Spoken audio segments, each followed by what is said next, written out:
This table shows the list of representative oxidizing and reducing agent. Here, the oxidizing agent, oxidant, whose standard reduction potential is high. In the meantime, the reductant, whose standard reduction potential is low. Okay, this is just for your reference. Okay, as you see here, there are an oxidizing agent, acetic ion, okay, and chlorine, okay, and iodine halide. You know, the compounds have a strong. Um, yeah, this one is strong oxidant, but iodine is a moderately strong oxidant. Okay, like that, right? And now consider the shape of a redox titration curve. Like in acid-base titration, we divide uh, the curve into three parts: before the equivalence point, and at the equivalence point, and after the equivalence point. But one thing is quite different from the acid-base titration is that the initial potential in acid-base titration, you uh, can calculate the initial pH. Okay, but in redox titration, initial potential is not defined. You can.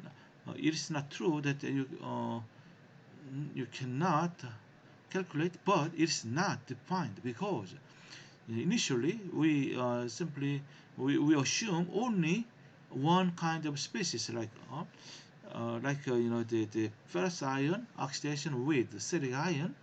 Yeah, and initially in solution, which species is present? Only ferrous ion, nothing, right?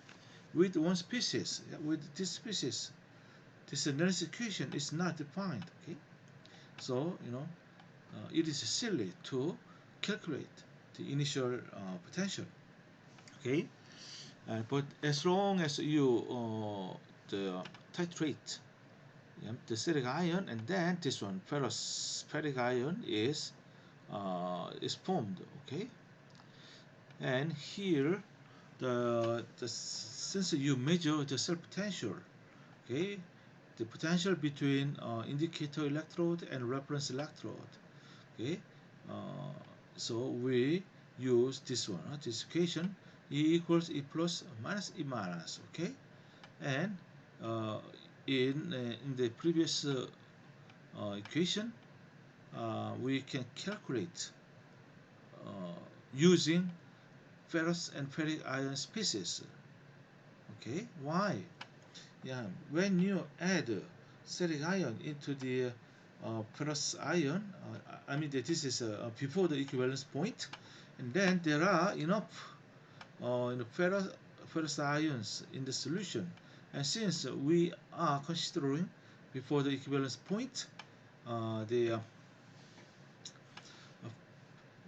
this one ferrous ion, yeah, is also in the solution because look at that. There is, although it has only one arrow, but actually there is a reverse arrow. Yeah, there will be a very small amount of ferrous ion. Okay, but it is difficult to calculate ferrous ion. You should know that the equilibrium constant very precisely.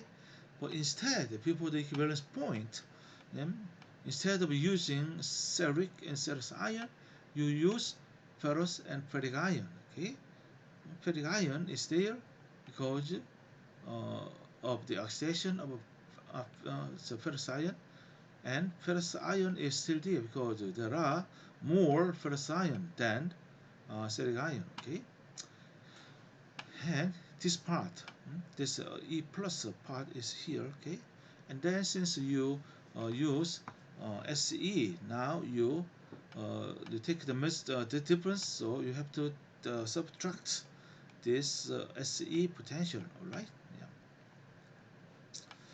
Okay, and this part, this constant part is 0.526, and this part is nearest to the low concentration dependent part. Okay, like that. Okay, and now consider uh, the volume of just one half of equivalence volume. Okay, equivalence point. Okay, here in that case, these two concentrations are the same. Okay, and then automatically this cancels out. This is the 1, and E plus equals simply the standard reduction potential. Okay, like that. Yeah, so we can have analogy to the acid-base chemistry. Yeah? In acid-base chemistry, titration uh, at the volume of one half of the equivalence point, then what? pH equals pKa. Okay, and what about the potential at the equivalence point? And then you have to understand that this part carefully. Okay, at equivalence point, the concentration. You see, uh, yeah. Look at this equation once again. At equivalence point, that means the number of ferric ion is number of ferrous ion, and also number of ferric ion and equals number of ferrous ion. Okay, here. So this relation, this relations hold. Okay, yeah, and then we write the indicator electrode potential in two ways. First, this one, E plus, this one, and this one, right? And then we add. For the potential calculation, yeah, we can use either one because indicator electrode potential is only one. It gives only one. Okay? And we same, the principle we applied to the equivalence point. The E plus can be expressed using ferrous and ferric ion, and also ferrous and ferric ion. And we add this one, and then let's see what will happen. 2E plus equals, okay, when you add this one, and then we can rearrange 2E plus equals and this one. First we added this number, and then and this number, okay, and 2.467 minus and this concentration dependent term. And since we already know at the equivalence point these relations, and then here this one, ferrous ion and ferric ion cancels out, and ferrous ion and ferric ion. Okay, so log part is 1. Okay, so E plus, which is indicator electric potential, equals 1.23 volt. Okay, very easy. But since we use column electrode as a reference electrode, and the potential self potential is the difference. Okay, 1.23 minus 0.241, which is 0.99 volt. Okay, but what about the after the equivalence point? Yeah, in the case all this ferrous ion is used up almost, right? Since we don't know the equilibrium constant, so uh, simply this ferrous ion concentration is negligible, but instead in that case we calculate the potential using ferrous and ferric ion. Okay, yeah, so moles of ferrous ion equals moles of ferric ion. Okay, why? So after the equivalence point, yeah. So once ferrous ion is used up, there will be no more ferric ion formed, right? So in the meantime, the same amount of what the ferric ion, the ferrous ion will be produced. Okay, and then there will be a excess of unreacted ferric ion. Okay, so we use these couples to calculate the cell potential. Okay, and let's calculate the potential at the volume of twice of equivalence point. Yeah? In the case, ferrous and ferric ion concentrations are the same, and then we get so E plus equals 1.70 volt. Okay, yeah, very easy. And let's go calculate. Consider the titration of a ferrous ion whose volume, initial volume is 100 milliliters and concentration is 0.05 molar. Okay, with 0.1 molar ferric ion. Okay, and then here, first step you have to do is to uh, obtain the equivalence point. Okay, the moles, since that's a one-to-one reaction, the moles of ferrous ion equals moles of ferric ion. Okay, here number of moles of ferrous ion is that 100 multiplied by 0.05, which is 5, and then you divide the 0.05 by this one, 0.1. Okay, and then you get 50 ml, 50 milliliters is the equivalence point. Then let's consider, okay, before the equivalence point, when the 36 milliliters of ferric ion is added. Okay, once again, initial potential is not defined. Okay, and then we use this one. Okay, and then we simply calculate uh, this one, the remaining ferrous ion, and also produce the ferric ion concentration here. Since the equivalence point is already known, and this by added amount, this one 36 is proportional to the ferrous ferric ion, and the remaining, the volume 15 minus 36, which is 14 ml, is proportional to the ferrous ion. Okay, so this ratio is, you don't have to do the all the the calculations. Simply we think this way, and then here this ratio equals 14 divided by 36. Okay, and then we get we calculate this one, and we already subtracted this SE potential here, right? This 0.526 is it include this one, and then we get 0.55 volts. Okay, and at the equivalence point, we use here, we use this way, and then this equivalence point is already given, right? Because these concentrations are all cancelled out, right? So we get 0.99 volts. So here you know that the equivalence point doesn't depend on, in this case, the concentrations of each species. And let's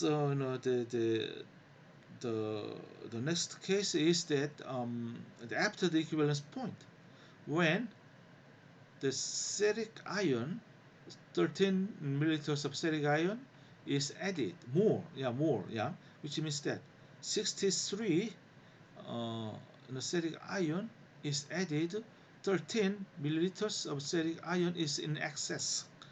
Okay, and this one, the ferrous ion is formed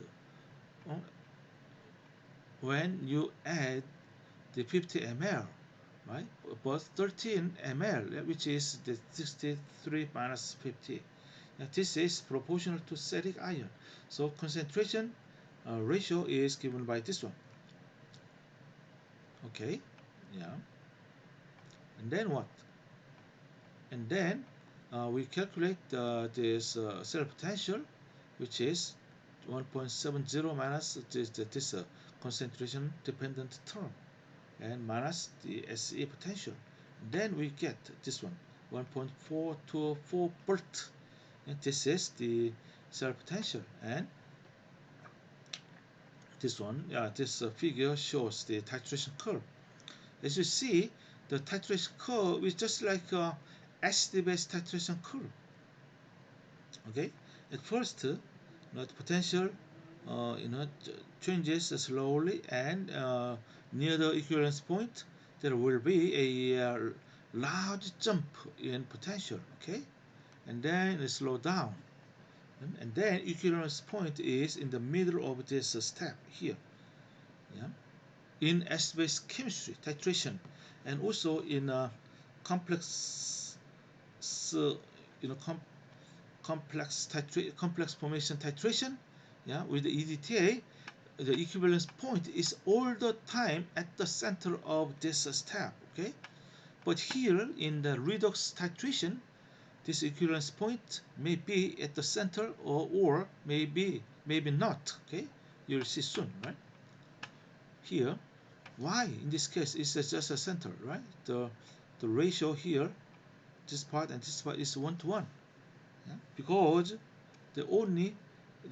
the number of electrons are the same. Yeah? Here is 1 electron and 1 electron, so ratio is 1 to 1. Okay, that's why. Okay, but there are other cases that this equivalence point is not at the center, but it is at a different position. Okay, yeah, here is example. This iodate, this is titrant, and tallus ion, this is analyte. No? They react this way. This is rather complex. Yeah? The iodate, yeah, there is, yes, a standard, primer standard, iodate, and then in the presence of chloride and this proton, and this reaction gives proceeds like that, yeah? And as usual, we break this overall equation, overall reaction into two parts. Okay, here I did it for you. No, it's in the textbook. Okay, first let's consider this iodate. Iodate becomes this one, ICl2 minus. How do you call it? Iodine chloride. Okay, yeah, iodine chloride.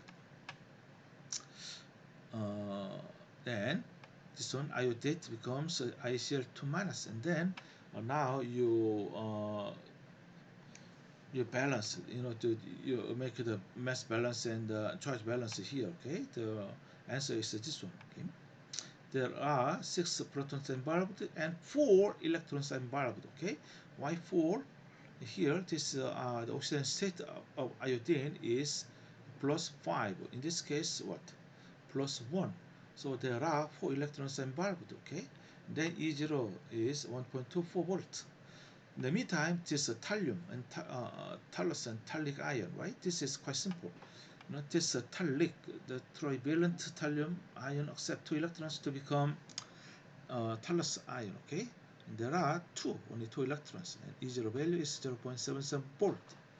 Okay, so number of electron, so this ratio is 4 to 1, which is 2 to 1. Okay, well, I will leave for you to calculate the equivalence point potential. Okay, since it involves the chloride ion concentration and proton ions, right? And then at the potential at the equivalence point is not that simple. You have to know the concentrations of these two species. Okay, but let's assume they are all 1 molar, right? Assuming that this reaction is proceed under the standard state. Okay, and then since the ratio is 4 to 2, 2 to 1, yeah, 2 to 1. Okay, and then you divide this whole this titration, this step into 3 parts, right? 2 plus 1 is 3, yeah, and then you put this one, yeah. This equivalent point is placed at the position 2/3 from this one, from the bottom, right? Why? This one iodate, you add iodate, and it has 2 more electrons than this one. Okay, and you divide the 3 parts, and then you put here. And more complex case is this one. This is demonstration 1. This one, permanganate react with 1 ion react with 5 ions of ferrous ion, right? The total reaction is given this way, and this is titrant, this is analyte. Okay, and here the ratio is 1 to 5. Okay, here 1 to 2. Oh, immediately, and if you're clever enough, you without breaking into two parts, yeah, you now immediately know that. Oh, this is 1 to 5. So the total this touchdown curve divided into six equal equidistant part here, and then put this one. This the equivalence point from the 1/5 from the bottom, right? That's true. But let's do it in detail, right? So here the ferrite and ferrous ion, there is only one electron involved here. E0 is 0.68 volt in 1 molar sulfuric acid, but permanganate there are 5 electrons involved. Okay, so at the equivalence point, so for this one, okay, E plus equals 0.68 and this part, and for this one, right, permanganate. Uh, so potential doesn't depend on the these numbers, okay. So you can arbitrarily multiply by any number, okay. And this one actually the inside the parenthesis is the original